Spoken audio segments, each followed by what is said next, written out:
ne mooy lycée Abdoulaye Sadji ba mouvement des leaders des jeunes sénégalais fas fait indi 600 livres n'est-ce pas waaw Mass comme yaay porte-parole bi je vous laisse parler.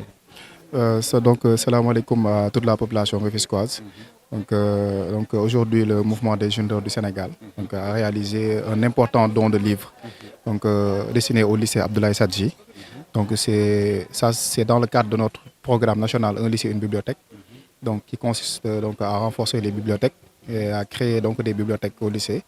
Et la conséquence, ou bien l'impact que l'on cherche, c'est le renforcement des capacités des élèves, mais également la création des bibliothèques dans les lycées. Parce que, comme l'a dit tantôt Madame la proviseure, les livres sont la vie, ça a une importance capitale dans la vie d'un élève.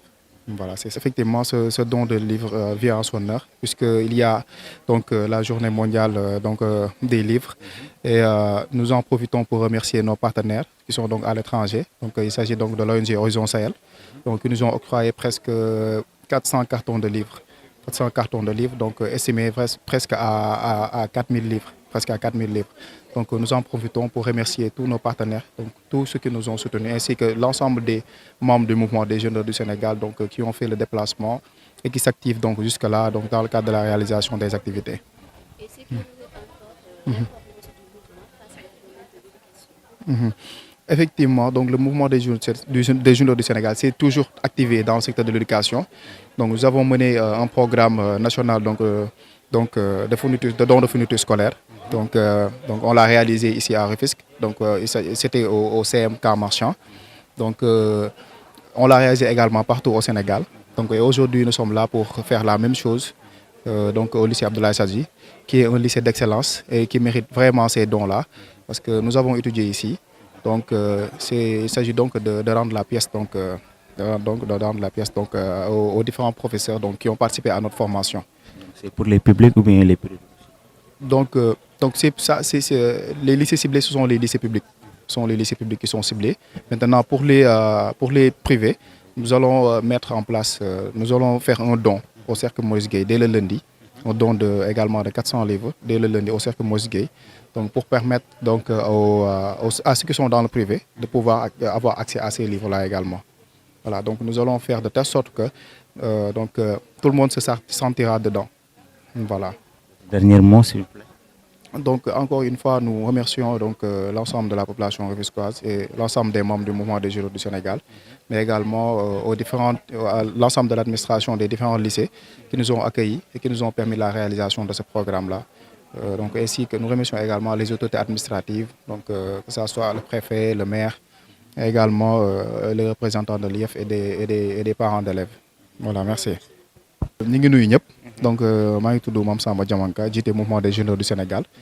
Tey dañ fi ñëwoon pour faire un don de 600 livres ci biir lycée Abdoulaye Sadji, parce que nous avons un programme national Un lycée, une bibliothèque, pour bépp lycée public mu mën a am bibliothèque wala ñu renforcer seeni bibliothèque. Loolu moo taxoon tey ñu ñëw lycée Abdoulaye Sadji def don de 600 livres. Ñu ngi ci ànd ak nag benn ONG française, benn ONG boo xam ne dañoo basé en France, ñu tuddee ONG Horizon Sahel. ñoom ñoo ñu jàppale jox ñu plus de 400 livres. Voilà, pour ñu mën a def don bi au lycée si biir lycée Abdoulaye Sadji. Te tamit dafa fekk tamit mu tombeek tamit semaine bi di ñëw du ñuy wax journée mondiale des livres. Mu nekk loo xamante ni dafa am solo, parce que day jàppale tey ndaw ñi bu ko dee élèves yi ñu mën a am daal benn culture générale. waaw ñu mën a am accès tamit ci ay livres yu baax yu leen di permettre ñu mën a réussir. Loolu moo taxoon ñu def activité bi. Pour privé bi.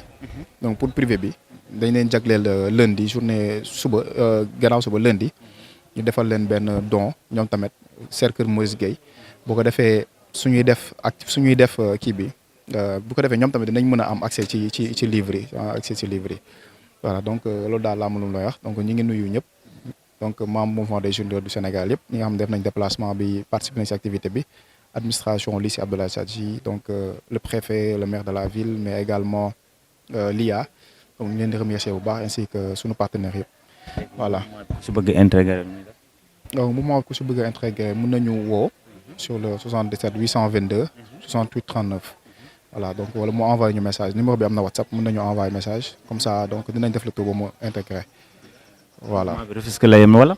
Mouvement bi am na Rufisque mais Rufisque am nañ fépp ci Sénégal donc am nañ presque 20 cellules 14 régions du Sénégal yëpp présent nañ foofu noonu donc am nañ ay cellules ci presque région voilà donc am na dañ ko structuré en tant que de coordonnateur donc fii Tëngéej suñu coordonnateur Cheikh Ahmed Tidiane Aïdara la donc moom mooy coordonné donc mouvement bi ici à Rufisque voilà.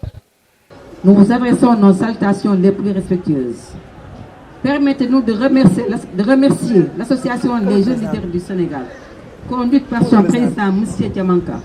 En effet, le mouvement Les jeunes leaders du Sénégal vient offrir 600 livres au lycée Abdoulaye Sadji. Honoré en ce jour de vous accueillir au sein de notre établissement, le lycée Abdoulaye Sadji. Nous vous remercions du plus profond de nos cœurs pour ce geste, pour avoir pensé à nous. Nous sommes très heureux de vos efforts et nous vous félicitons honnêtement. C'est tout heureux de voir un jeune qui peut s'occuper à autre chose, avoir l'initiative, la grande initiative de dérouler ce projet, un lycée, une bibliothèque. Que Dieu vous donne la force et les moyens de conduire ce projet-là partout au Sénégal, dans tous les lycées. Je vous remercie encore une fois, très chers invités, de votre geste, d'avoir pensé à notre lycée. Et nous vous promettons que vos efforts ne seront pas vains. On va se servir de ces livres, étudier et pouvoir, à notre réussite, pouvoir vous rendre l'appareil et qu'on puisse vous rendre fiers. Merci beaucoup.